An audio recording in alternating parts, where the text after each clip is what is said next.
naive thinking that somebody who affirmed that sometimes we should bend the law has become the ombudsman of this republic?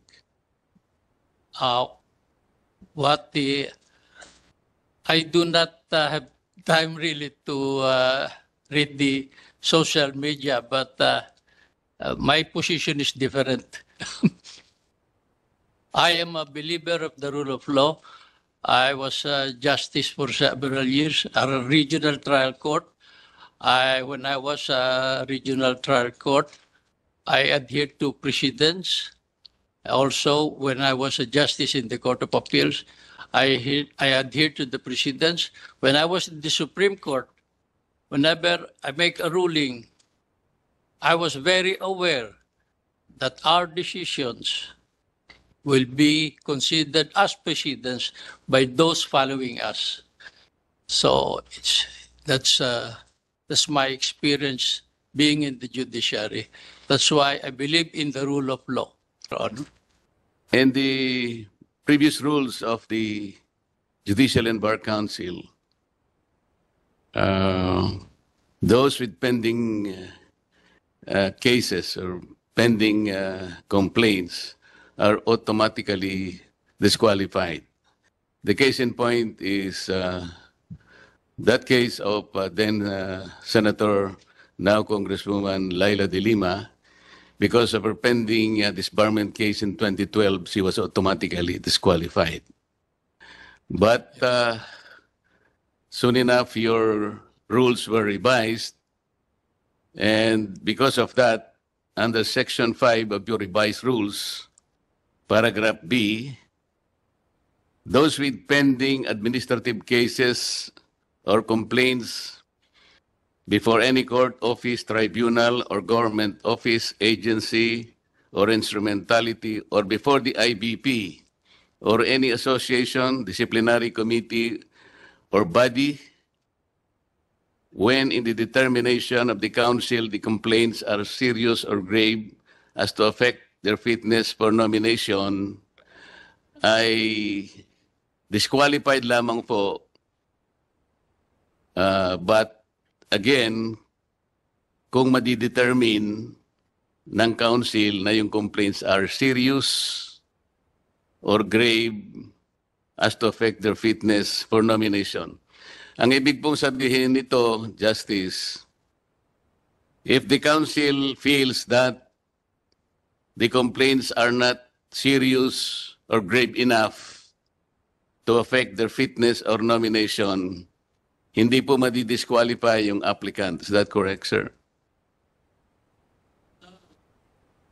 With respect to disqualifications, there are automatic disqualifications like if you have been pending cases in criminal cases in the courts. And yes, Justice. Ang sinasabi ko po yung sa Section 5, which yes, says the following are disqualified from being nominated for appointment in any judicial post or the position of ombudsman, deputy ombudsman. Yes, ito pong sinabi ko, pero ang kolatilya po, when in the determination of the council, the complaints are serious or grave. Ibig sabihin po, kung hindi serious at saka hindi grave, hindi po siya madi-disqualify. That's correct, sir? It pertains to the administrative cases po. If it is pending in the ombudsman, an applicant is automatically disqualified. But with respect to the pending administrative cases or complaints before any office, court, tribunal, or any government office, ito po subject to this discretion of each member. Yun ang... Yun nga po ang ibig ko sabihin, Justice. Hindi automatic. Yun nga po. So, ibig sabihin nito dahil nag-file po ng disbarment si Mayor Sebastian Duterte. Yes po. Ibig sabihin po, in the discretion of the council, hindi siya serious or grave enough. Tama po ba? Ang what I heard yesterday was the argument that it refers, the complaint refers to the same act previously, which was in a complaint previously dismissed by the ombudsman or earlier dismissed by the ombudsman. Nag-prevail na reason yesterday. I just cannot disclose the members who gave those reasons, but it prevailed yesterday. Yes, sir. This representation, Justice, filed a sworn opposition to the application of Secretary Rimulya to the Office of the Ombudsman on two grounds. Secretary Rimulya publicly announced that he added restitution as requirement to the Witness Protection Program. That requirement does not exist in the law, but he insisted. That, Justice, to my mind, clearly indicates or demonstrates the lack of required legal acumen as well as adherence to the standards of probity befitting an ombudsman. Second, the Secretary's affirmation of the bending the law constitutes a violation of the Code of Professional Responsibility and Accountability. These two grounds, Mr. Justice, are not enough for the JBC to consider? It's like this. We receive your complaint or opposition against Secretary Rimulya. We considered the reasons, but there were two issues yesterday. First was whether or not he is disqualified. And then doon na pumasok sa, because he was not disqualified, he can be voted upon, pumasok na doon yung consideration of the merits of your complaint. Doon he was not able to get a unanimous vote. Pero hindi ko na masabi ko sino yung mga votante. But they considered the reasons you gave. Your two reasons were very important. We received them, we read them, and we considered them. But how did you consider that?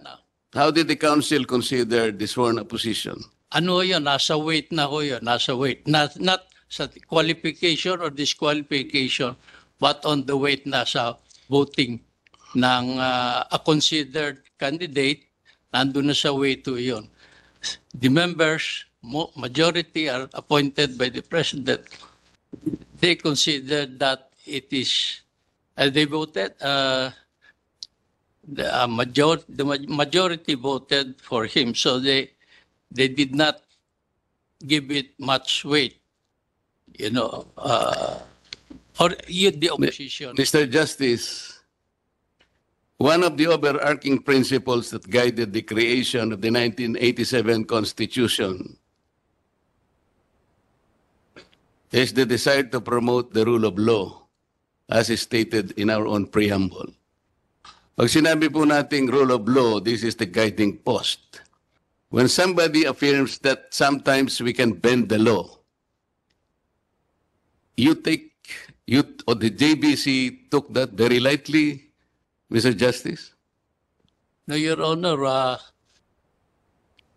we, in the interpretation of the law, we can be strict, or we can be, what do you call that? For example, in the interpretation of the Constitution, if you are a strict one, they call you an originalist. And if you want to adapt to the times, they call you are a believer of the living Constitution. I don't know.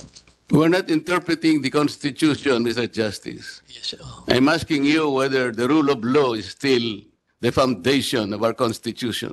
It is very much the foundation. When somebody affirms that the law can be bended, that is inconsistent with the Constitution. Don't you think so?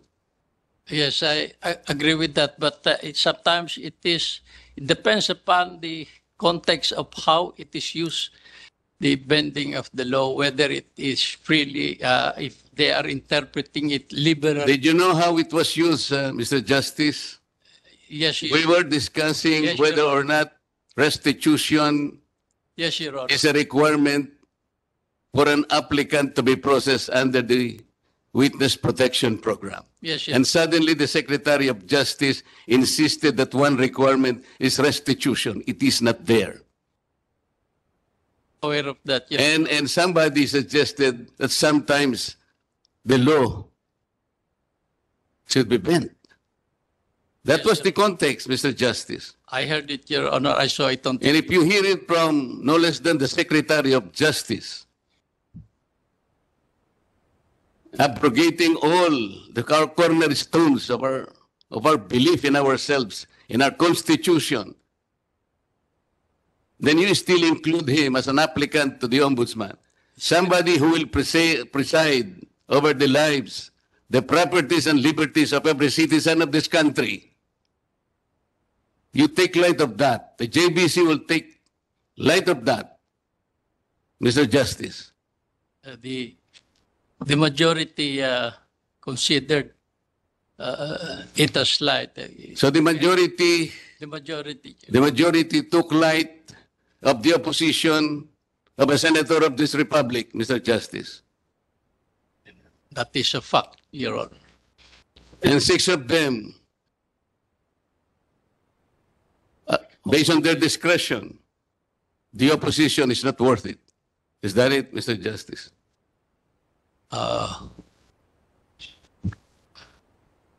There were six yes, excluding the secretary himself, because he is also a member of the Judicial and Bar Council. Because of his inclusion in the short list, Mr. Justice, will you favor amending further your rules Yes, Your Honor. We that have- would give a chance that all prospective nominees or applicants to the Ombudsman should already be subjected not to the JBC, but the Commission on Appointments? It's up to you, Your Honor. It's only a suggestion, Mr. Justice. But with respect, Just thinking aloud, Mr. Justice. yes, Your Honor. With respect to the JBC, we have set tomorrow up to Friday to review and amend the internal rules of the JBC, considering past incidents. And we are inviting the public to submit their recommendations. So it will be a 3-day workshop to amend the internal rules of the Judicial and Bar Council. What would you think of the public thinking that somebody who affirmed that sometimes we should bend the law has become the ombudsman of this republic?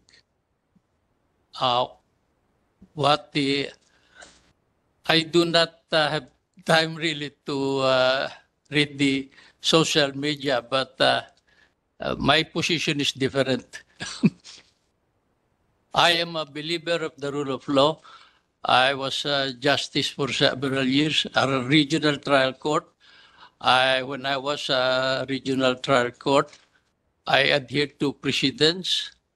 Also, when I was a justice in the Court of Appeals, I adhered to the precedents. When I was in the Supreme Court, whenever I make a ruling, I was very aware that our decisions will be considered as precedents by those following us. So that's my experience being in the judiciary. That's why I believe in the rule of law. Thank you, Mr. Justice. Any more questions from the floor? Mr. Chair. Yes, last question from the chair, Justice. Yes, Your Honor. Yan pong mga affiliations like fraternity, sorority, where the applicants belong to, di ba? Paano po kaya, do you have some suggestions? Baka sakaling merong mandatory inhibition because alam po ninyo pagka kasama sila sa, malakas po ang influensya talaga ng mga affiliations. I think that's an open secret. And considering that we are about to maybe in a few days more, the President will appoint the Ombudsman. Sana yung influence ng affiliation, hindi naman strong. Paano ang inyong, what is your view on this, Mr. In my Mr. experience, at the present time, classmates hindi ho ground for mandatory inhibitions, pati brotherhood in the fraternity, hindi rin automatic ang inhibition, hindi rin mandatory. On also membership in, for example, Rotary, Lions, hindi rin automatic. So it depends. Kung minsan, yung brothers ang naglalaban sa court. But they should be reviewed. Baka at this time, pwede. Thank you for the answer, Mr. Justice. Any more questions from the floor? If there are no more inquiries and clarifications, Senator Amy. Yes, Mr. Chair. Thank you very much, Senator Marcoleta and Justice Mendoza. I am, however, deeply disturbed, nay alarmed, by the responses of Justice Mendoza to the questions of the chair, of Congressman Garbin, of Senator Villanueva, and those of myself, casting a doubt on indeed the probity and independence of the Judicial Bar Council. At this juncture, therefore, I am unable, without further clarification and more responsive and adequate answers from the Justice, to support the appointment of Justice Mendoza. I'm